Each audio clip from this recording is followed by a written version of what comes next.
Hi, with this video we will finish the vowels and the whole IPA training course. So let's start comparing the differences in height between this and this and this and this. So e, e,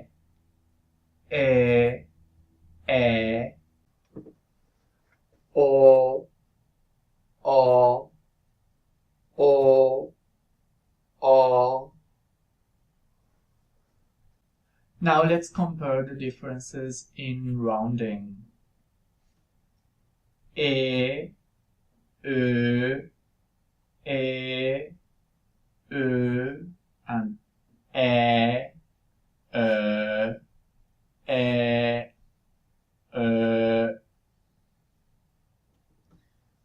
And for the back vowels, we'll start with the rounded version, which is more natural.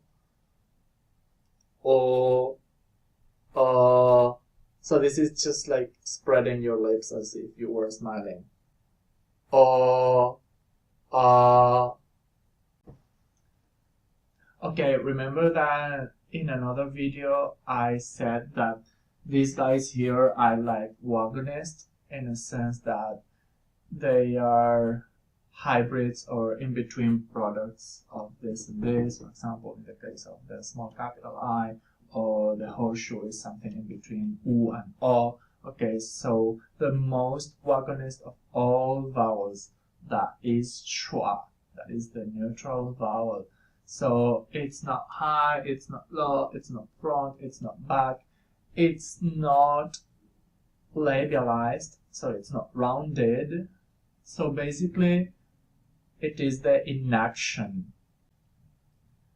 It is very short in duration, and it is most commonly a vowel that appears in unstressed vowels, even though, for example, in the Majorcan variety of Catalan, the schwa can appear in stressed syllables, but that's not the usual thing in the languages of the world. And then we have several types of A.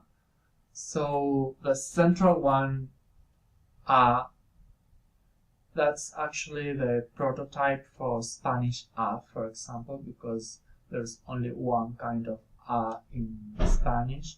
So you don't have to make an extreme differentiation between this side here and this side here. So actually the A lies somewhere in between, even though there are different variants according to the context.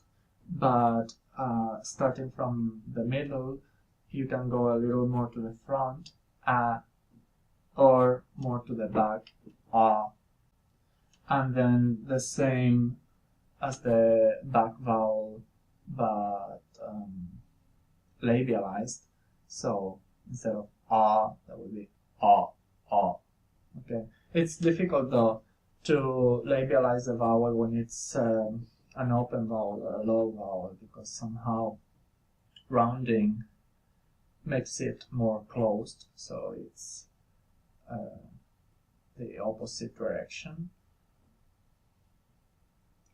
And finally we have this guy here, which is almost low if you want to make the difference between these two, and this is also a bit more fronted.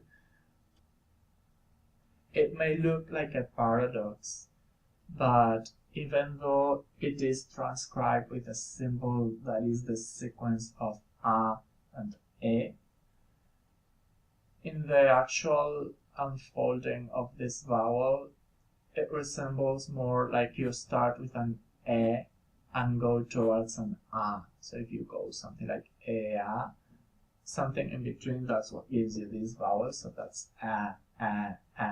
Okay, but I don't mean that there is the in-between characteristic for the whole duration of the segment. What I mean is that the timbre of the vowel actually changes over time, right? So That's the vowel, for example, in the English word cat.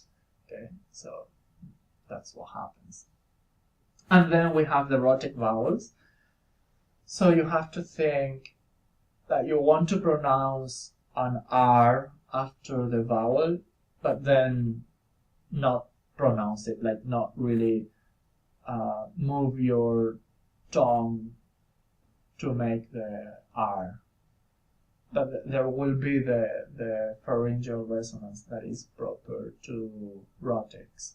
So you can get a rhotic variant of pretty much any vowel, but probably rhotic schwa or rhotic a are some of the most common, and we add this diacritic to mark rhoticity.